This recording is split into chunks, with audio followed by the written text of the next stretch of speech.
Hello दोस्तों, मैं अनिल कुमार। आज मैं हिंदी मंजरी कक्षा 7 की पढ़ूंगा पाठ 13, जिसके हम मामा हैं। एक सज्जन वाराणसी पहुंचे। कहाँ पहुंचे? वाराणसी।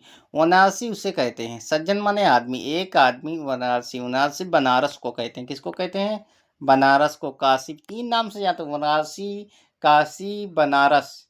ठीक है, इसको 3 नाम, जैसे प्रयागराज है, प्रयागराज, इलाहाबाद और संगम। ठीक है, गंगा जमुना सरस्वती के नाम से भी जाना जाता है। ये कहने का मतलब इसका भी नाम तीनों नामों से जाना जाता है, काशी, बनारस, वाराणसी। ठीक है, और कई नाम होंगे, तो 3 नाम हमको भी पता है इसके। देखेंगे। पहुँचे एक आदमी, कहाँ पहुँचे? वाराणसी पहुँचे। स्टेशन पर उतरे ही थे कि एक लड़का दौड़ता आया। मामा जी, मामा जी। लड़के ने लपक कर चरण छुए। मामा जी, एक एक लड़का दौड़ कर आया तो कहने लगा वो लड़का, मामा जी, लपक के क्या छुए? चरण छुए। चरण का मतलब पैर छुए। वह पहचाने नहीं। बोले, कौन?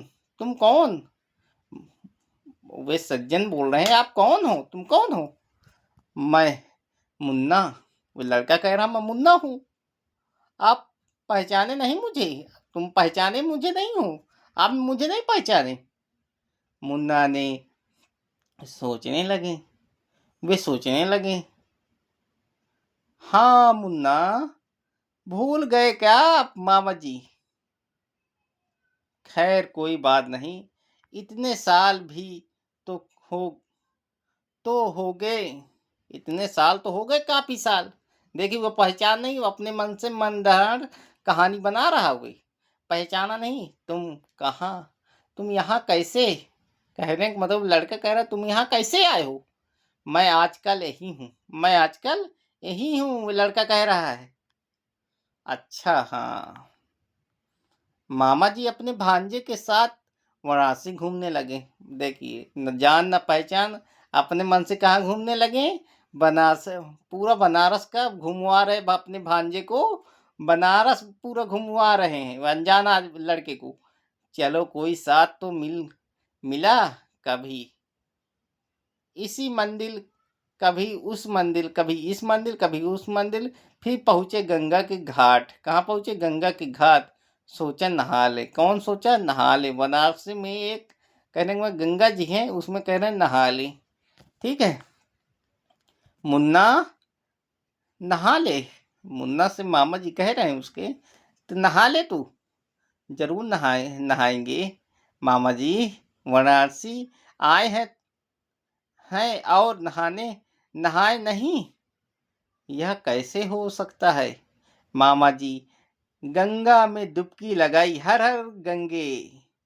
बाहर निकले तो सामान गायब हो गए। देखिए, दूसरे का अगर कोई कह रहा, अगर जानते हो तो उससे बोलिए, अगर ना जानते हो तो उसको मत बोलिए। ठीक है, तो उसमें डुबके, न जान न पहचान, मामा बना घुमाया। कपड़े भी पैसा ऐसा जब भी बैग में वगैरह सब रखा था, तो कहने का मतलब ये सब गायब हो गए। लड़का भी गायब, उसका जो भांजा था लड़का भी गायब हो गए। मुन्ना, ए मुन्ना, बुला रहे हैं, मगर मुन्ना वहां हो तो मिले। तौलिया लपेट कर खड़े हैं। कोई भाई साहब अपने मुन्ना को देखा है? कोई पूछ रहे, कोई भाई साहब मुन्ना को कोई देखा है? कौन मुन्ना? वही जिसके हम मामा है। वे सज्जन कह रहा है, मैं समझा नहीं। अरे, हम जिसके मामा है वे मुन्ना। वे तौलिया लपेटे यहाँ से वहां दौड़ते रहे, मुन्ना नहीं मिला। भारतीय नागरिक और भारतीय वोटर के नाते हमारी यही स्थिति है मित्रों।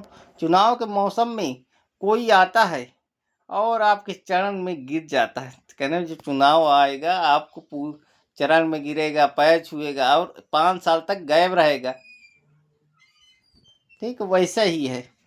मुझे नहीं पहचाना?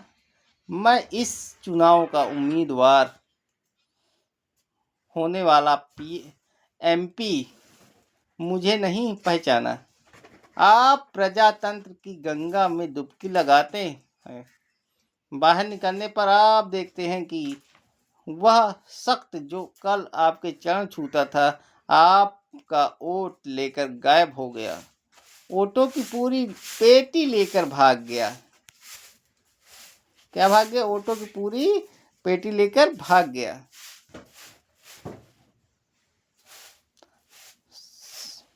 समस्याओं के घाट पर हम तौलिया लपेटे खड़े हैं।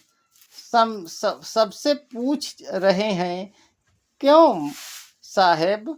वह वही कहीं क्या? क्यों साहेब वह कहीं आपको नजर आया?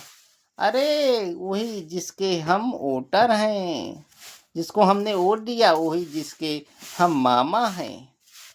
5 साल कोई नहीं देखता, ठीक है? तो हमको वोट समझ के ही डालना चाहिए, ज़्यादा लालच के चक्कर में नहीं कि हमको पैसा देता है उसको हम दें, ठीक है? 5 साल इसी तरह तौलिया लपेटे घाट पर खड़े जीते जाते हैं। ये किसने लिखा है? शरद जोशी ने लिखा है। शरद जोशी का जन्म 21 मई सन 1931 ईस्वी को उज्जैन मध्य प्रदेश में हुआ था। जोशी जी हिंदी के श्रेष्ठ व्यंग्यकार हैं। समाज और राजनीति की गिरावट पर अपने गहरा प्रचार किया। जोशी जी की भाषा सीधी और सरल होती है। अपनी व्यंग्य रचनाओं के अंत में वे तीखी चोट करते हैं। एक गधा उर्फ लदादार खा तथा अंधों का हाथी आपके नाटक है। प्रक्रिमा किसी बहाने जीप पर सवार झिल्लियां राह किनारे बैठे। दूसरी सतह पर इनके व्यंग्य सत्संग संग्रह हैं। इनका निधन कब हुआ? 5 सितंबर सन 1991 ईस्वी को इनका निधन होगा। ये मर गए। इसी के साथ हमारी कहानी खत्म।